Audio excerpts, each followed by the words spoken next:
আজকে নিয়ে চলে এসেছি আমলকির আচারের রেসিপি। এখানে আমি 500 গ্রাম আমলকি নিয়ে নিয়েছি। আমলকিগুলোকে ভাপে সেদ্ধ করে নেব, আর ভাপে যদি আমরা আমলকিগুলোকে সেদ্ধ করি তাহলে তার পুষ্টিগুণ বজায় থাকে। এর মধ্যে এবার আমি কিছুটা ভাজা মশলা রেডি করে নিয়েছি। 2টো শুকনো লঙ্কা, জিরে, ধনে আর মৌরি শুকনো খোলায় ভেজে নেওয়ার পরে এর মধ্যে দিয়ে দিয়েছি 1 চামচ সর্ষে, কালো সর্ষে দিয়েছি। কালো সর্ষেটা দিয়ে নাড়াচাড়া করে গ্যাসটা অফ করে দেবো। এর মধ্যে দিয়ে দিয়েছি কিছুটা মেথি।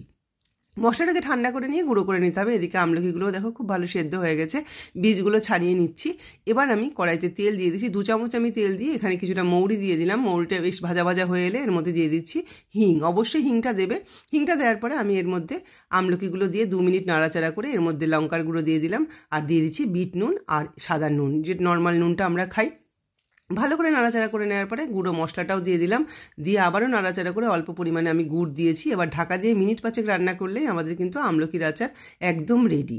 কেমন লাগলো অবশ্যই জানিও।